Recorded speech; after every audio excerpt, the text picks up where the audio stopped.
Hello, everyone. Welcome to the Speak Smart podcast. Great to be here. Welcome to the deep dive. This is where we take source materials, things you're curious about, and we really dig in to pull out the core insights, the stuff that actually matters for you. Yeah, make it make sense, basically. Exactly. And today we're diving into something pretty fundamental, learning about money.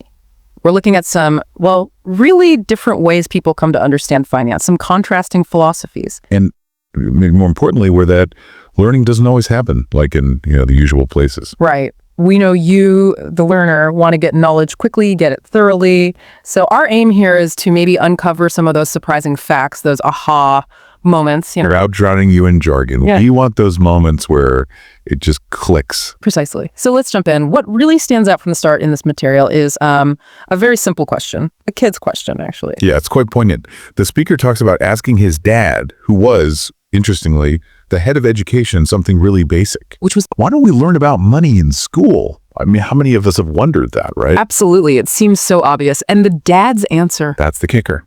He apparently said, the government doesn't let us teach that subject. Just like that. Wow. Okay, just stop there for a second. Imagine being a kid hearing that. The system that's supposed to teach you everything. Can't teach you about money. Something that, runs pretty much everything. It immediately plants a seed of doubt, or at least curiosity, about the standard approach, doesn't it? It's a potential aha moment right there for our listeners about maybe the limits of traditional schooling. Definitely. And then the father adds this other layer. He says, your job is to get a job. Okay, the standard advice. Go to school, get a job. But the speaker, even as a kid, has this immediate thought. Wait, isn't the purpose of a job to earn money? Yeah, that logical follow-up, it cuts right through, doesn't it? It highlights this disconnect maybe between the process and the actual goal. Exactly. It sets up the whole conflict, the whole journey. Yeah. You've got a conventional path just to get employed versus this deeper curiosity about how money itself actually works. So the dad, the educator, couldn't teach him. What did he suggest? Well, this is where it shifts. He says, basically, go ask my best friend's dad, Mike's dad. Why? Because he was an entrepreneur. Okay. So not another educator, not someone within the system, but someone outside of it, an entrepreneur. And this introduces that really crucial distinction the material emphasizes. Employee versus entrepreneur, the different mindsets, the different needs for financial knowledge. Explain that a bit more. What's the core difference highlighted there? The source puts it quite starkly. It says, an entrepreneur must know about money. If they don't, they won't be an entrepreneur for long. It's survival. Makes sense. You're managing everything yourself. Whereas the flip side presented is that an employee doesn't necessarily have to know much about money. The idea is, the government will look after you, the company will handle the pension, the taxes. So there's less perceived need for deep financial literacy in that role, according to this view. That's a significant difference in motivation, isn't it? Huge. One path almost demands financial understanding. The other, it suggests you can get by without it or rely on others. Which leads us to the 9-year-old speaker going to Mike's dad, the rich dad. How did that go? Was he immediately welcomed? Not quite. Apparently the initial response was a bit dismissive, like, kid, don't bother me. Okay, typical busy adult. But the speaker was persistent, kept going back, kept asking, which in itself shows some entrepreneurial spirit, maybe. Good point, not taking no for an answer. And eventually, Mike's dad agrees. But, and this is a big but, there's a condition, a very specific, very unusual condition for teaching him about money. Which was, I'm intrigued now. He would never pay me. Never pay him for work, for learning. Exactly. No wages, nothing. Okay, that completely goes against the grain. Why? What was the reasoning? The rich dad's explanation was, the moment I pay you, you think like an employee. So getting paid immediately frames the relationship as boss-worker, time for money. Precisely. He wanted to break that mental model from the start.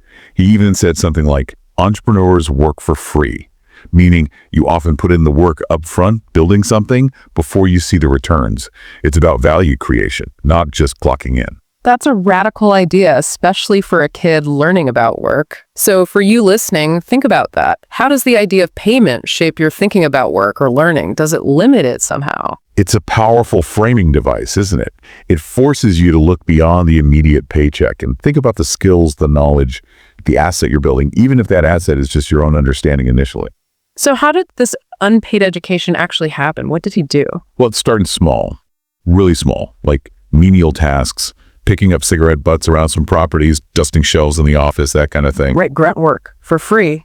But it was framed as an apprenticeship, learning the business from the absolute ground up. And then, significantly, alongside this work, they played games, specifically Monopoly. Monopoly. Okay, now that's relatable. Most of us have flipped that board in frustration at some point. How is that a teaching tool? Apparently, it was central. Yeah. The rich dad had a specific formula he taught through the game. 4 greenhouses, 1 red hotel. 4 greenhouses, 1 red hotel. Okay, the classic Monopoly strategy for maximizing rent, right? Yeah. Build up houses before getting the hotel. Exactly. But the point wasn't just to win the game. It was presented as a direct analogy, a simplified model for how wealth is built in the real world, acquiring assets, improving them, generating cash flow. So it wasn't just a game, it was a lesson disguised as a game. Yeah. That's clever. It makes abstract financial concepts tangible. Very. And the narrative connects this directly to a real-life example later on, which really drives it home. Oh yeah, what was that? The story of the rich dad acquiring land in Waikiki. He apparently used a strategy called assemblage. Yeah, buying up smaller, adjacent properties over time, little houses, shops, whatever, consolidating them. Okay, like collecting all the properties of one color group in Monopoly. Exactly like that. He assembled these smaller plots and eventually developed a major hotel on the combined land, the Hyatt Regency Waikiki. Wow. So he literally played Monopoly in real life with actual buildings. That's how the source presents it. Taking that simple 4 greenhouses, 1 red hotel idea, acquire, consolidate, develop big, and applying it to a massive real-world project. And the outcome. Apparently, that hotel project eventually sold for something like $800 million. Okay. That's a powerful illustration. From Monopoly board to $800 million development. It really shows how those core principles, even learned simply, can scale up massively. What an example for you, our listener, of seeing a basic concept applied for huge results. It definitely makes the game seem less trivial, doesn't it? But, the journey wasn't all smooth sailing, all wins. The speaker also mentions facing financial crashes, getting betrayed in business deals. Right, the messy reality of finance and business. It's not always straightforward wins. But his perspective on those setbacks is also part of the lesson. He frames them as necessary learning experiences. He even says something like, they're all good because I grow from it. That's spirituality. Interesting take. Seeing financial challenges not just as problems, but as growth opportunities. That points towards mindset again, doesn't it? Absolutely. Resilience. Learning from failure. And this ties into another contrast. The source draws a difference between what it calls a poor attitude and a rich attitude. Okay, what's the distinction there? Is it just about having money? No, it's presented as deeper than that. The idea is that poverty, or at least a poor mindset, can be passed on, almost taught generationally. It's about the beliefs and language used around money. Can you give an example? The classic one mentioned is the response to something you desire but can't immediately buy. The poor attitude statement is, I can't afford it. Heard that one a lot. Probably said it a lot. Right. And according to this philosophy, saying, I can't afford it, effectively shuts your brain down. End of story. Problem unsolvable. Okay. So what's the alternative? The rich attitude. Instead of statement, it's a question. How can I afford it? Subtle difference in wording, but huge difference in meaning. Exactly. How can I afford it? Opens the mind up. It engages your creativity, your problem-solving skills. It assumes there is a way. You just need to figure it out. That's a really practical takeaway for anyone listening. Just changing that one phrase from I can't to how can I could genuinely shift how you approach financial goals or obstacles. It's active versus passive. Precisely. It transforms a dead end into a puzzle to be solved. And this focus on active learning and practical application leads to another point the speaker makes. The difference between real teachers and fake teachers. Real versus fake teachers. Okay, what defines that? Is it about qualifications? Not necessarily diplomas or degrees. In this context, a real teacher is defined as someone who actually does what they teach. They practice it in their own lives. They walk the walk, basically. Yeah. He gives an example of a calculus teacher he had who admitted he never actually used calculus outside of teaching it. Right. So knowledgeable in theory, perhaps, but disconnected from practical application. That's the fake teacher in this model. That's the idea presented. The knowledge is academic, not lived. So who are the real teachers for the rich dad? His actual advisors, his bookkeeper, his accountant, his attorneys, his bankers, his real estate agents. So people who were actively involved in the day-to-day business of money, deals, investments. Exactly. They weren't just teaching theory. Their advice and actions had real-world consequences. Their knowledge was constantly being tested and applied in the market. That makes a lot of sense. If you want to learn swimming, you learn from a swimmer, not just someone who's read books about swimming. So for you, the listener, maybe think about who your teachers are in finance. Are they practitioners? Are they actively doing what you want to learn?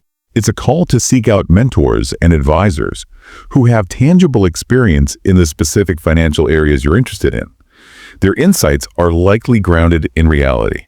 The speaker also touches on something slightly more cynical, maybe. The idea that some rich people might actually want to keep financial knowledge to themselves.